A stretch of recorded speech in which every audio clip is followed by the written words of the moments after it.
What is up, everyone? In this video, I'm going to show you the 6 parts of creating your perfect customers, or what is called a buyer persona, and sometimes it's called customer avatar, and why this process is crucial for your business. My name is Ono, and welcome to my channel, Work with Ono.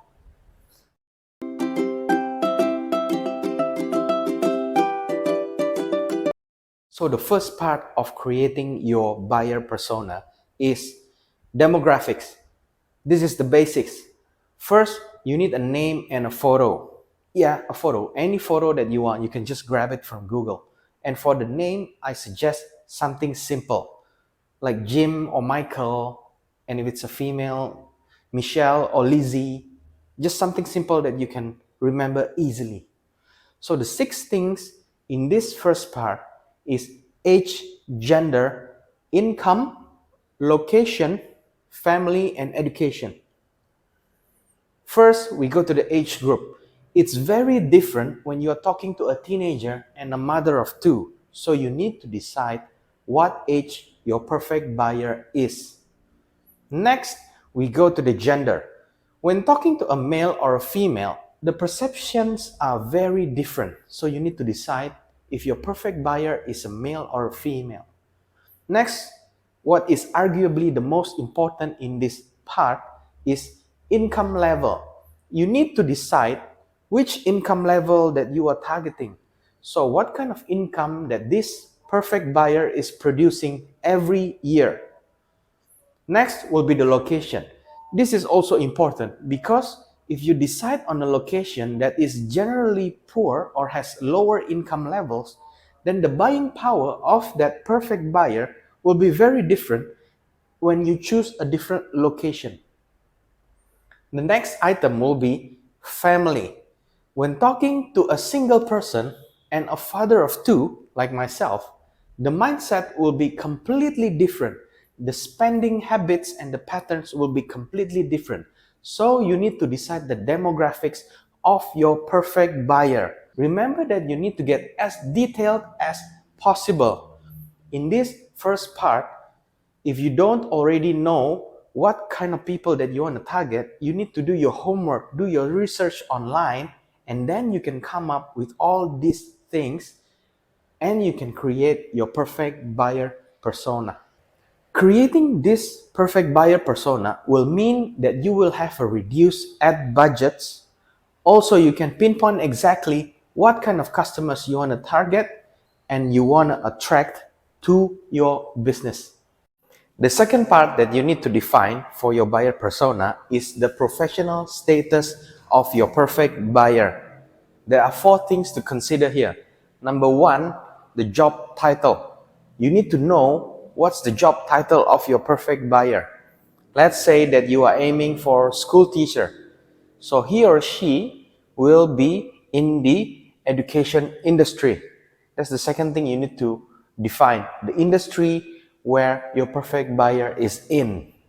So if you're using another example, you can use a supervisor who is in the IT industry, or you can use a manager in the e-commerce industry. You need to define exactly and precisely who your perfect buyer is, because every industry is different. In each industry, there's a certain income level that you can target. So it depends on the industry that you're targeting. There will be different income levels. The third thing is the job description. You need to know the daily tasks that your perfect buyer is doing, and you can pinpoint exactly what they do every day. So the job description has to be precise and detailed. The last thing to consider is the level of the professional status of your buyer persona. So which level is he in? If he's a school teacher, that means he's under the principal. So it's a different set of persona that you need to create for your perfect buyer. The third part would be psychographics. This has to do with the goals, the beliefs, and the values of your perfect customer. So first of all, you need to define the professional goal of this buyer persona. Let's say the name is Jim. So what is Jim aiming for professionally? So let's say that he is an IT supervisor. So his professional goal would likely be a promotion. So he would be an IT manager, not a supervisor anymore. The next thing is personal goals. You need to define personal goals for Jim. So what are Jim's personal goals? Let's say that Jim is a little overweight, so his personal goal would be to get fit. If not, if maybe Jim is a workaholic, then the personal goal that he is achieving is spending more time with his family. So that's his personal goals for Jim.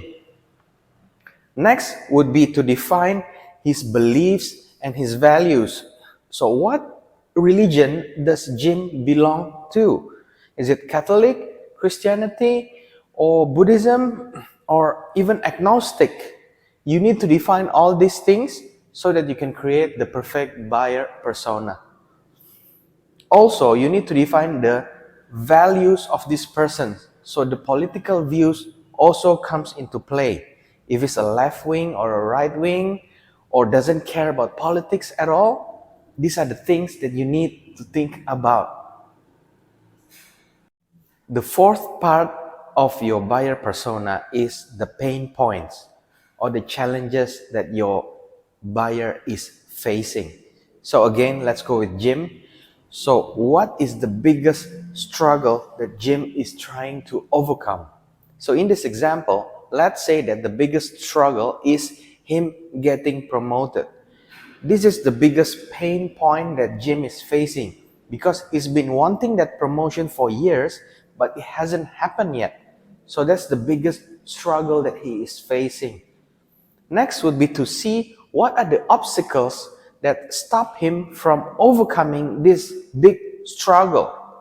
So let's say that he wants this promotion, but what's the obstacle stopping him from getting this promotion? This might be lack of motivation or that he simply doesn't want the promotion bad enough. So that's the obstacles in overcoming this big struggle. The next part in defining the pain points or the challenges of your buyer persona is defining the fears. Rational and irrational fears. You need to define all of them. So for rational fear would be losing his job, not even getting the promotion, but losing his job completely. That's the fear that Jim has to overcome. The irrational fear would be that he would be homeless, he would lose his house, he would be on the street with his wife and 2 kids. That would be irrational, but you need to define all the fears that Jim has. Okay? Number 5 of the 6 components of the perfect buyer persona is influences and also key information sources. So again, we'll go with Jim. So Jim, where does Jim get all his information from? What is his preferred blogs, his preferred social network? Is it Instagram, YouTube, or Facebook? Because every platform is different to each other. There are different tactics that you can use in each platform. So you need to define which platform does Jim prefer. How does he consume his information daily? The second thing that you need to define is the media that Jim is using, both digital and printed media. So let's say that Jim likes to read a lot of books or newspapers or magazines. This will be the printed media, and the digital media will be the news websites that Jim normally opens. The third part will be the key influencers that John follows in his social media. So let's say he follows Hormozy, Ed Milet, Tim Ferriss. You need to define all these people so that you know your perfect buyer persona. The last part of this component is the events that Jim attend. Whether it's offline or online, it's the same. You need to define all these things. So let's say that Jim goes to an online webinar of making money online, then you need to write down all these things. The last part of your buyer persona is the purchasing process. So you need to define the role for Jim when he's making a purchase, is he the decision maker in this process? Does he need to ask his spouse for permission when purchasing something, whether offline or online? You need to know the role of the decision maker. Also, the next thing that you want to define is the potential lifetime cycle. So let's say that you are selling to Jim $100 product, but you have different kinds of products. So you need to know whether Jim will be buying 2, 3 or more of your products, so that you know the lifetime cycle value of Jim, of one customer. So let's say that he buys 3 of your products. So the total potential lifetime cycle would be $300 for one buyer persona.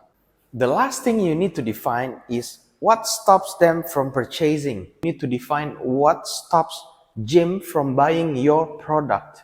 Normally, it's the price point. The second thing would be the perceived value of your product and also the permission. Maybe Jim needs permission to buy products online from his spouse. These are the things that you need to consider. If you're watching this video, that means that you might be starting a new business, whether offline or online, and I found something that you might like. Now, what I want to share with you is a different business model that is more sustainable and one that you can start today. It's really simple. It's called affiliate marketing. What it is basically just finding a group of people online who are looking for a specific digital product and then delivering it to them. You get a commission every time you sell a product. You can get as high as 70% commission depending on the product that you sell. If you're interested, I have a completely free video training series that you can check out in the description box below. No pressure, but I really believe this business model can change your life.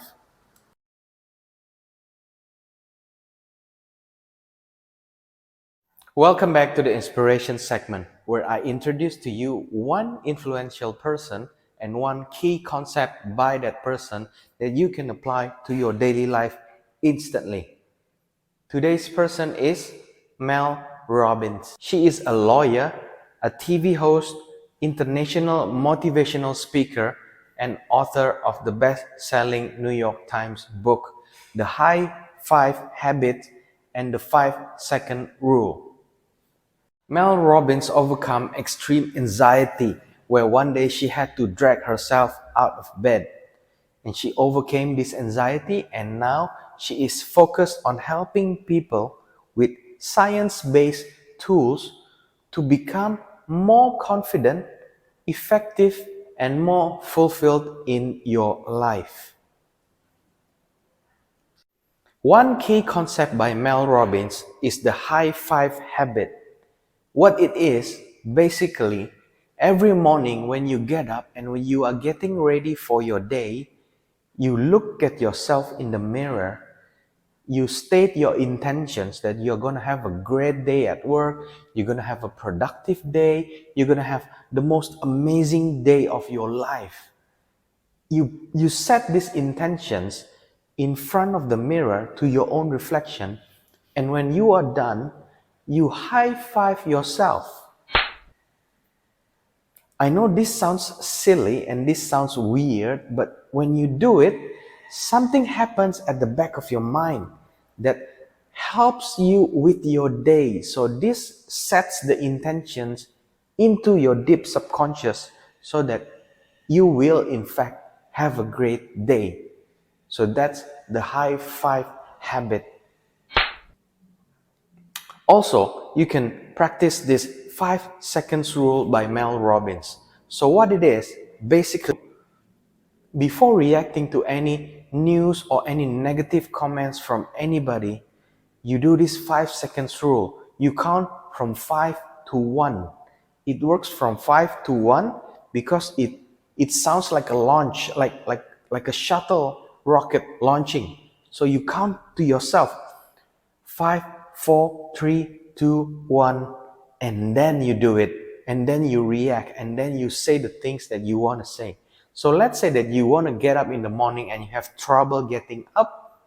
The moment you open your eyes, you use the 5 seconds rule. You count to yourself 5, 4, 3, 2, 1, and then you get up. It helps because this counting is actually short circuiting your brains before it can kick back.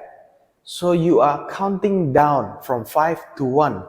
It doesn't work if you're counting down from 1 to 5 because it can go up to any number.